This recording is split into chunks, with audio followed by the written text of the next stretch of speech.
am Erin Patten, metaphysical master in a millennial age, and it is my life's purpose to guide you and organizations along an enlightened path.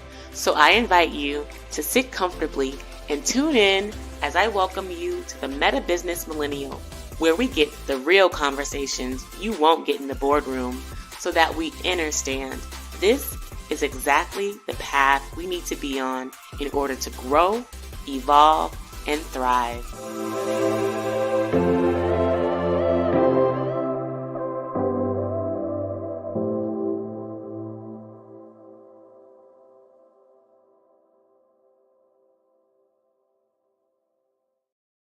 Greetings, I am Erin Patten, also known as Master L, and welcome to the Meta Business Millennial podcast.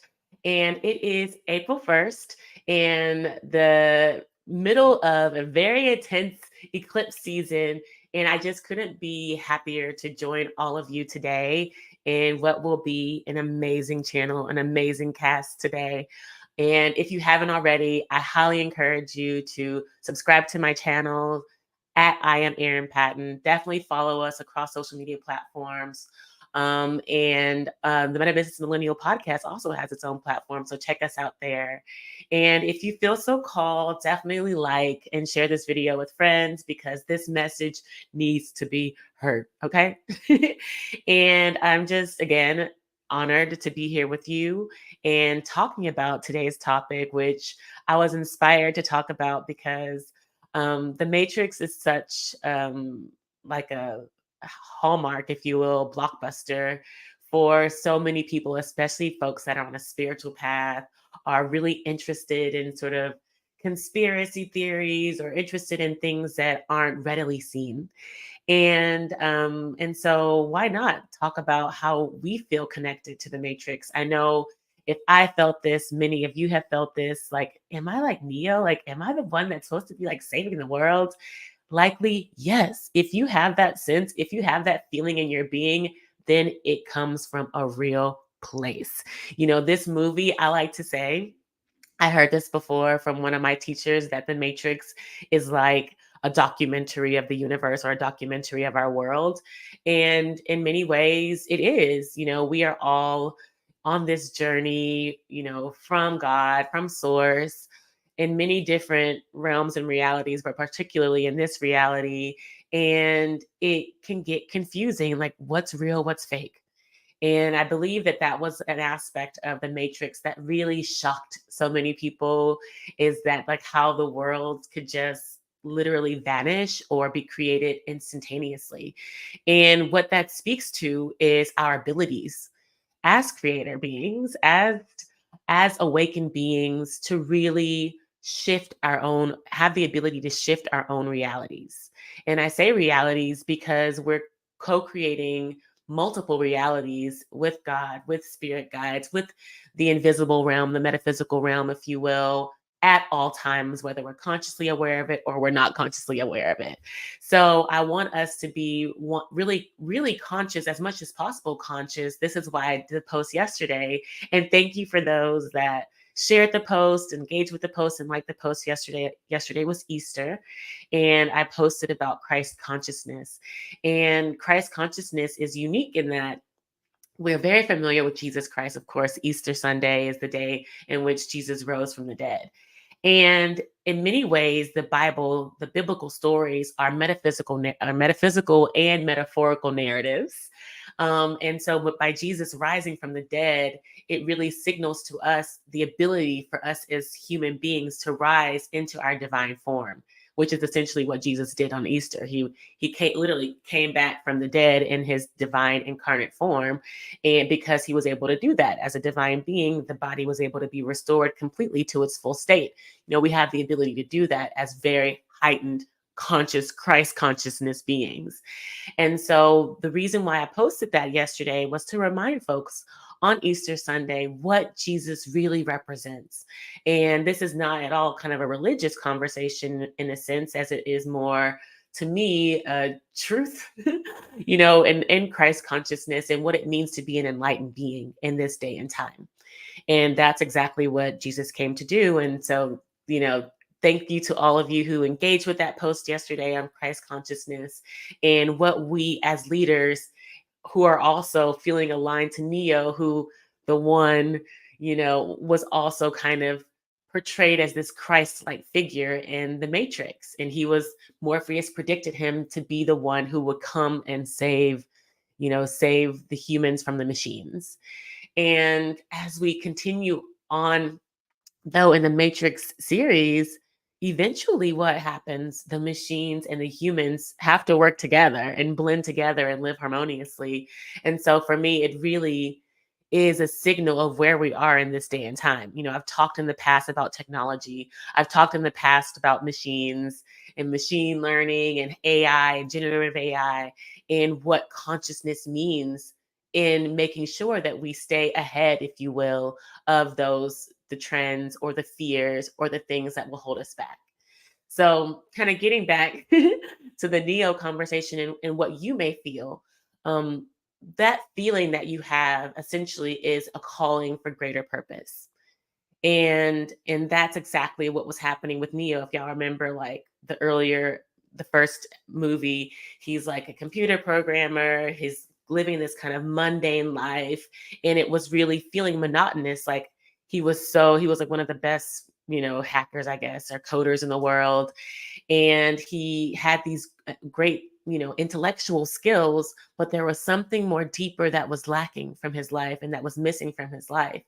And this is essentially what a lot of divine beings in human form here on planet are feeling right now. Like they're really smart, they're really intelligent, they probably own companies, probably making a lot of money, or even young or younger, and having these ideas and feeling like they should be making a lot of money and being really successful. Yet once they achieve that, there is this sense of lack of unfulfillment inside. And I'm able to speak to this so clearly because this was my own experience.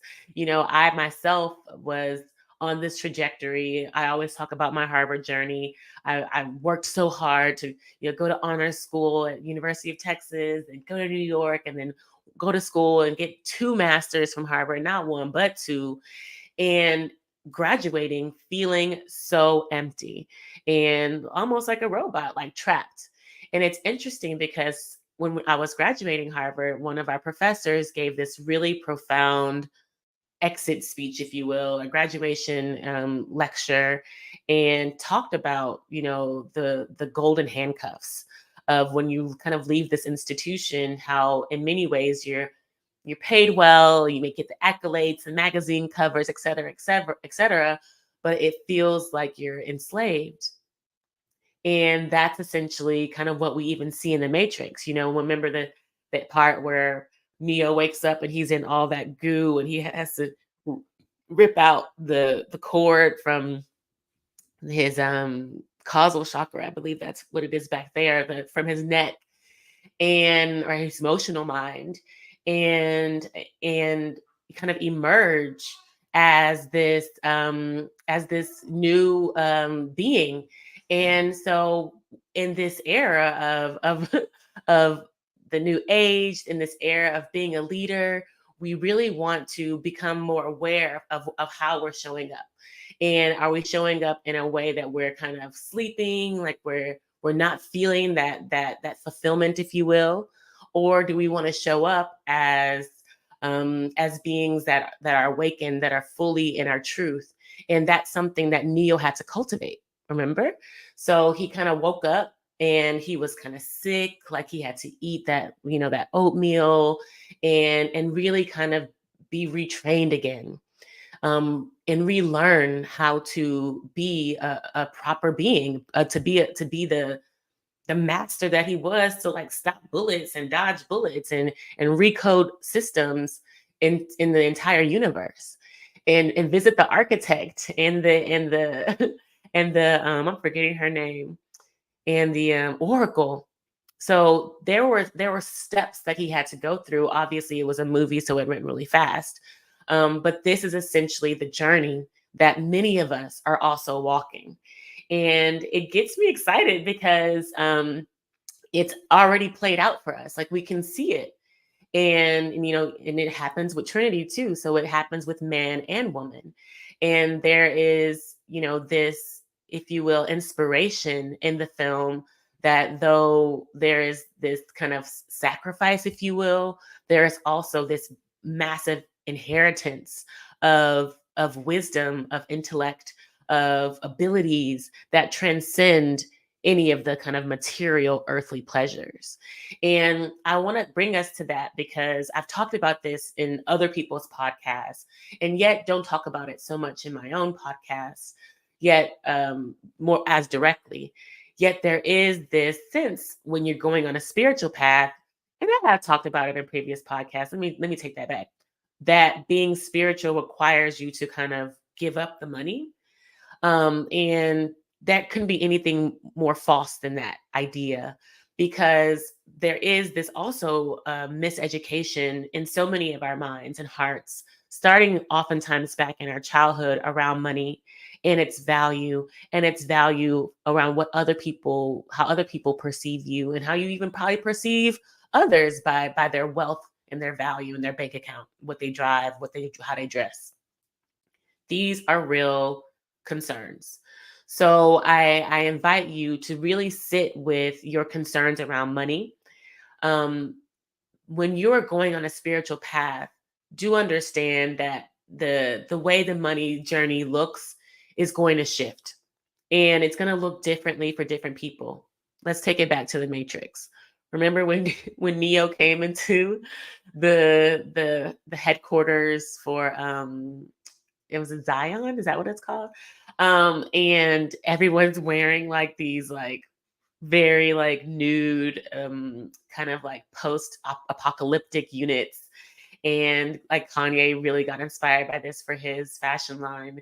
And everyone's eating like the same thing. And they live in these very austere quarters where they have these little bunks. Yes, that is not what you have to do to really to get to that spiritual level. And I believe that that mimics a lot of what we've seen, particularly in this reality where priests or monks or nuns go to monasteries and they live these very austere lives where they give up all the material things. Well, that again can be further from the truth. We are incarnated as divine beings into this third dimension to also experience and co create with these material things as well. However, we do not worship the material things. We do not overly value the material things. We use them as tools for what they're worth for our lives, and as language, if you will, for exchange and for energy exchange. And so, as you're going along the spiritual path, I encourage you to not feel obligated to give up your material things, or sacrifice, or really punish yourself in a way if you have those desires. Because the desires for material things are real ones as well. It's about having the right relationship with those desires, the right the right balance with those material desires, and that comes with time, and that comes with practice, and that comes with trial and error. You know what I'm saying? So really allow yourself the grace to feel into, what is it that I need. Do For me, I love Gucci, I love nice things, I love nice experiences and nice trips. So what do I need to cultivate in my life? What do I need to cultivate in my practice? What do I need to create in my income, to really account for and allow for myself to enjoy this path. And this is essentially the work. How do I make it a pursuit that it's not all of my pursuit? I mean, I used to work in fashion. I came from the fashion world. Everything was about labels. Everything was about the newest trends. And that could be all consuming. Not only could it be all consuming, but it became a very judgmental reality and environment where then people were perceived as higher or lower based on how they dressed. And so this was something I had to heal.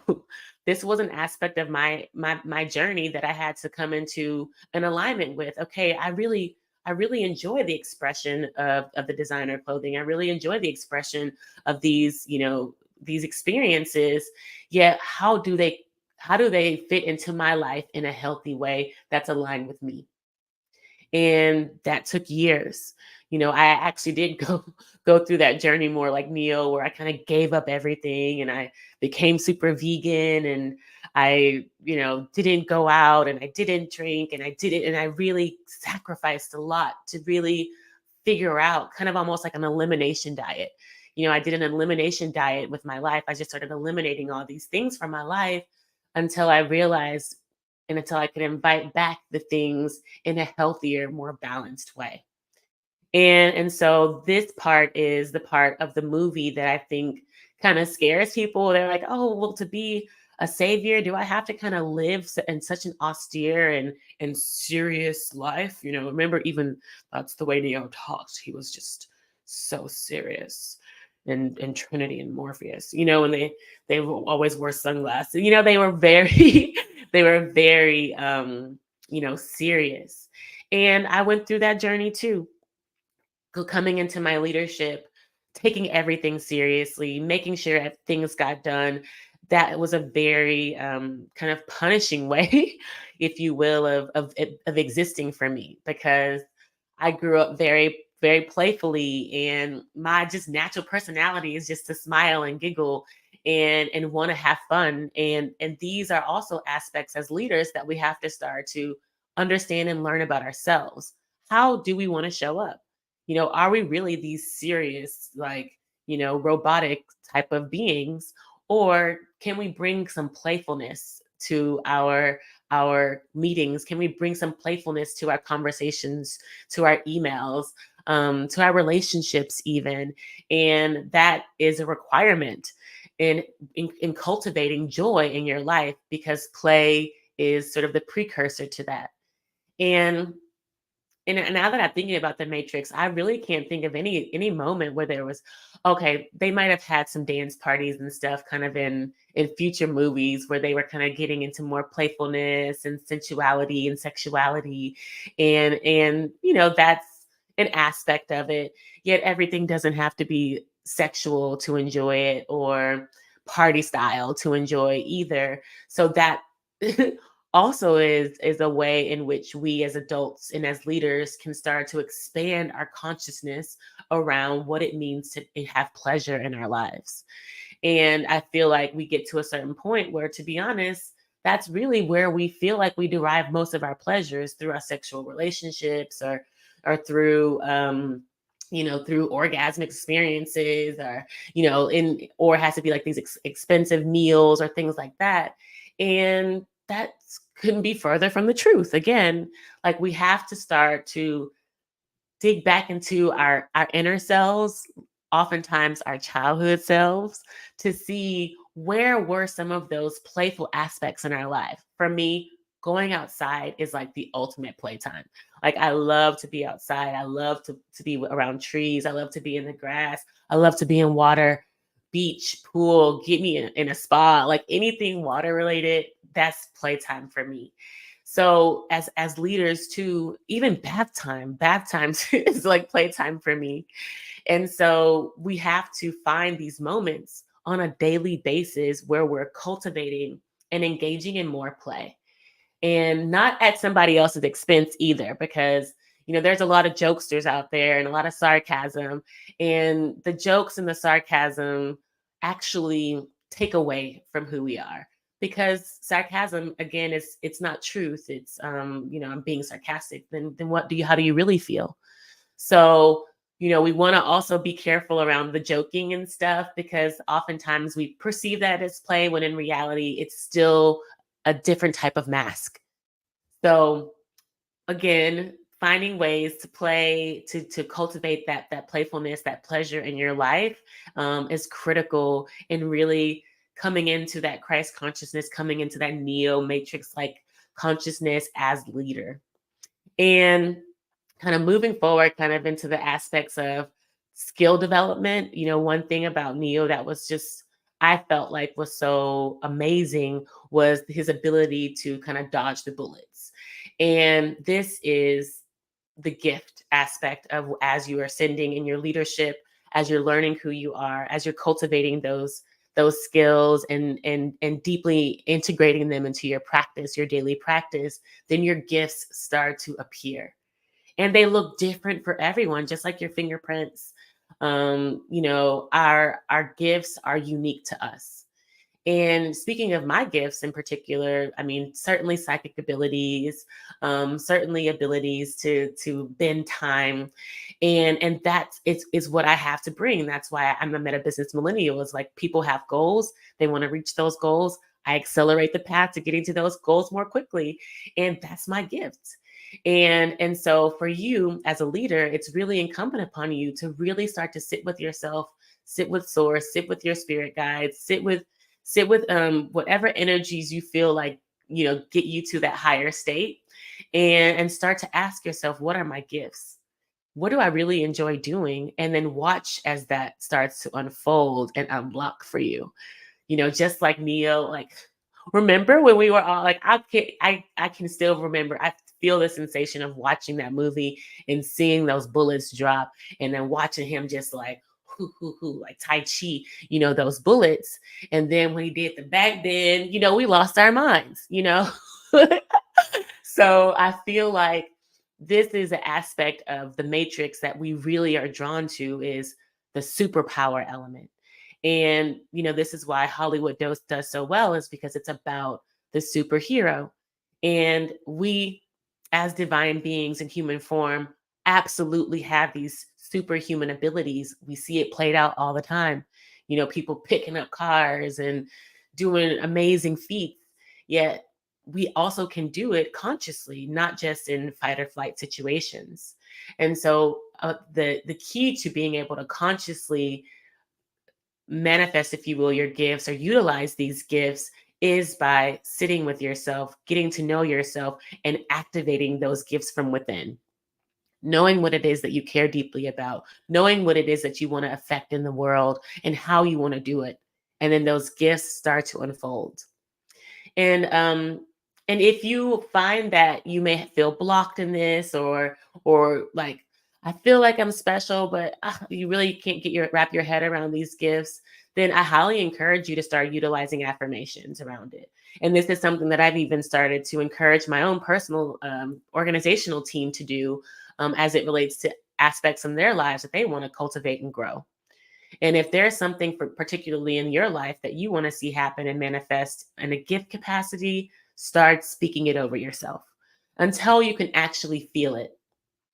For example, if it's something like you want to be able to, get to your dreams more quickly, how can I start to jump timelines? Like, I have the ability to jump timelines. I am a timeline jumper. You can literally speak this over yourself and then start to see yourself jump timelines so you can get more quickly to your higher consciousness states, to your Christ consciousness, if you will, to your neo abilities. And again, this comes from you. I know I was talking yesterday at our Easter family dinner around prayer, because a lot of times when we're growing up, we're always praying for other people. When we meet someone, there are a lot of times prayer requests. Can you pray for me? Well, to be honest, it's our prayer is meant for ourselves, for sure. We can definitely pray for other people. We can definitely send light for other people, but our prayers are most effective for ourselves. And so, if you are, the affirmations in many ways serve as a personal prayer, if you will, a personal prayer with yourself, with God, with all the energies that are here to serve you. And the more that you speak over yourself, the more that you can look in the mirror and speak over yourself, speak to yourself, the faster you can start to see the shifts happen in your being, the shifts happening in your life. So I highly encourage you to start your own personal prayer of affirmations, of just speaking highly to yourself, of not punishing your negative thoughts, your negative feelings, being kind to yourself. I highly encourage that kind of behavior to really start to activate and to cultivate your gifts. And I know we're going to start having to wrap up a little bit soon. And before we do that, I always want to start talking about a little bit about the meta business world, my company, and what we have to offer, because so much of what I was speaking to in this conversation around Neo and the Matrix and how it aligns with leadership. And leadership today is how we show up in our organizations and how we show up at work. Because so much of who we are in our personal lives is who we are at work. I think we were maybe fed this idea that we can compartmentalize, like, this is my, daytime Erin. This is my nighttime Erin. This is my weekend Erin, or this is my weekend, weekend night me. We have so many different personas. Yet if we were to just bring all of those together and show up the same in all these places, how much more powerful we can be. Just think about it. We're just splitting our energy across these different places. And what do I always say? Change your energy, change your life. So if you are to work with more energy in all these different places, imagine how much more effective you can be, how much more powerful you can be. And this is the work that we do with the meta business world. We are able to, particularly with our Meta Business VIP Day, we're able to come into organizations and really teach around this energy work in a very engaging and activating way, if you will. And this VIP day can last anywhere from 3 hours to a full day, 6 to 8 hours, where we're really working with teams, up to 100, 200, down to, 5, 10, 20, and really start to engage groups, teams around what it means to be highly aware of your energy, your consciousness, and how you're showing up to work. And this VIP day is a huge opportunity to really get introduced to the work of the meta business world. And then the next level from that is the meta strategy work. And this is where we really start to work with leaders to utilize these energy tools, if you will, to start to look at the processes of the company. Starting with the mindset, of course. Once we can start to shift the mindset, understand what's happening with the mindset, that then influences culture, which then has a broad impact on the processes of the organization. And this can range anywhere from like 3 months to year, 2 years, however that engagement looks for you and your organization. And then last, with the meta business world, is the meta coaching, the one-on-one access to me, where we're really looking into who you are as a leader. And what we talked about today in terms of how Neo showed up, in his gifts and dodging bullets and training and the discipline. This is exactly the same type of character traits that it's required to really be successful in the meta coaching program as well. As leaders, we must be committed to this path. We must be disciplined in our nature, knowing the great task we have at hand to lead our organizations to the next level, make that, next level money, what if that's what your goals are, or to expansion, if that's what it is, or to grow your employee base. Whatever those goals are, it's going to require a shift in you first. As I always say, the vibration precedes the manifestation. So this is the work we very intentionally do in the meta coaching program. So with that, I just want to thank you all so much for joining this podcast. It's really been a pleasure to kind of walk through this matrix journey as a leader and how it aligns to just who we are in this day and time. Also coming off of Easter yesterday with the Christ consciousness celebration and understanding that Jesus really represented this massive ability that so many of us beings, divine beings in human form, have in this planet in this time, on this planet in this time. And of course, this incredible eclipse season that'll be ending very soon. Definitely utilize this energy to catapult your dreams. So be very intentional right now. If you even have the time, journal about what it is that you want to see coming for you in these next week or two, and then watch it unfold as the year progresses. And again, of course, follow me at I am Erin Patten across social media channels. Also, the Meta Business Millennial podcast has its own Instagram handle, so definitely follow the podcast. And if you feel called, leave a comment, like this video, share it with a friend. We always want to hear from you. Until next week, much love and light. Peace.